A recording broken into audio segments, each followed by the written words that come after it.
So the third type of equation that we're looking at in this section on solving other types of equations are equations that have square roots in them. And our method is going to be to isolate the square root, that is, just get it by itself on one side of the equal side. And then to get rid of the square root, we undo the square root by squaring both sides. And then we solve for x. So let's take this first example. And it already has the square root term isolated. So the square root term is all by itself on the left side. And so we're doing the second step of, we're going to square both sides. So we square this entire square root, and then we square the right side, so we square the 8. Well, the squaring undoes that square root. We're left with x minus 9. And 8 squared is 64. Now we just solve for x. Add 9 to both sides. So we get x equals 73.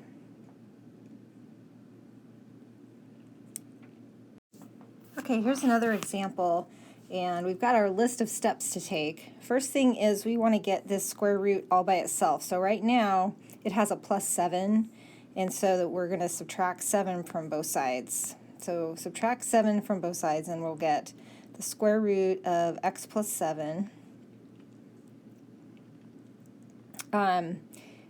equals negative 3. Okay, now here's where I would say square both sides, but before we do that, we want to ask the question, is like, does this make any sense? When we defined a square root back in the first chapter, we said that the result is always positive. Well, negative 3 is less than 0. Negative 3 is a negative number. It's not positive. Okay, so there is no way that this can happen. We can't take the square root of something and have it be negative. Not possible. So what that tells us, there's no solution to this equation. So the answer here is no solution, or does not exist, because when we have the square root of something, it has to result in something positive or 0. It can't be negative. Let's look at this equation with a square root. It has the square root isolated on one side. The square root x plus 1 is right here it's all by itself on the left side. So the next step then is going to be to square both sides. So we are going to square the entire quantity on both sides. We square the entire square root. We square this entire quantity of x plus 1. Squaring the square root undoes the square root. That leaves us with x plus 1. And remember, when we square a quantity like this, we are multiplying it by itself. We can do FOIL on that. So we get x plus 1 equals x times x, we get x squared, and then we'll have an x times 1 and another x times 1, so that's plus 2x, and then 1 times 1, so that's plus 1. Let's get everything on one side. We can subtract 1 from both sides, and we can also subtract x. So let's just do both those things at the same time. We end up with x squared. 2x minus x, we get plus 1x. 1 minus 1, we have no constant, and then that's equal to 0. So we have a quadratic that we want to solve. So we're going to use quadratic methods. And we can either factor or we can use quadratic formula. This one is going to factor. We're going to factor out a greatest common factor. Notice that there is no constant term. So that means an x shows up in both of those terms. We can bring an x out in front. And then we're left with x if we take x out of x squared, and we're left with 1 if we take x out of x. So we have two factors multiplied that equals 0. We can set those equal to 0. So we get x equals 0, x plus 1 equals 0. Solve that, we get x equals negative 1.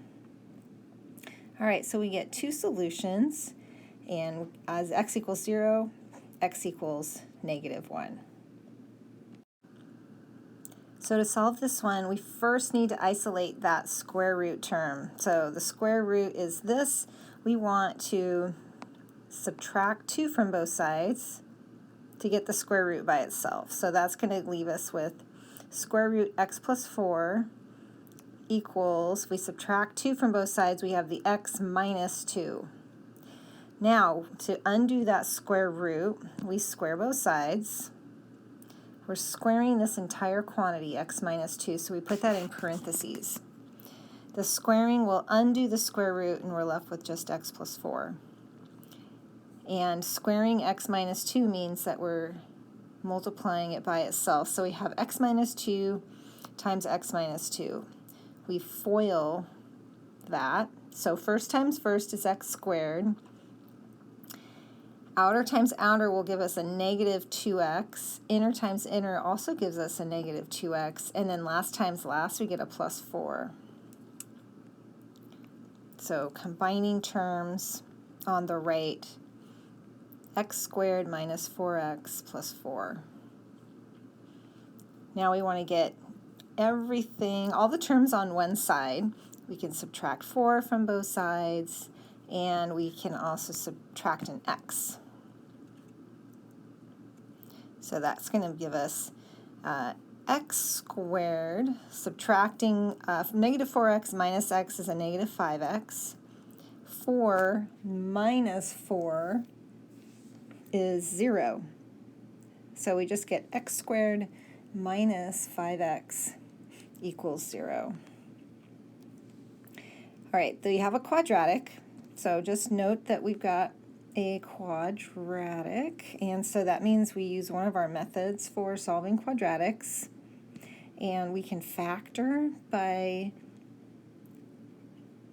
finding the greatest common factor. So in each term there's a factor of x. We bring that out, we're left with an x minus 5. Set those factors equal to 0.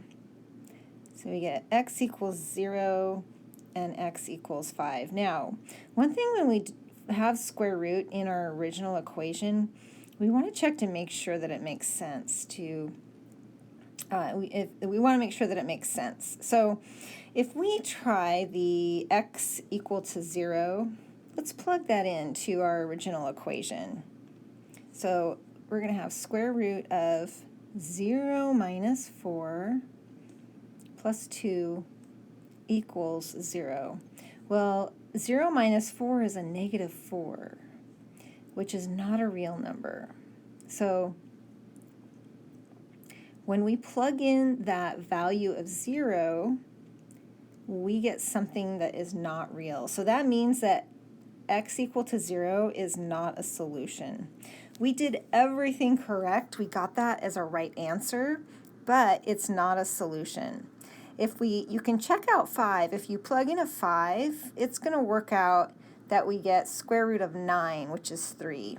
And then we add 2 and we get 5. And so x equal to 5 is a solution, but x equal to 0 is not a solution because it gives us something that's not real when we plug it back into the equation.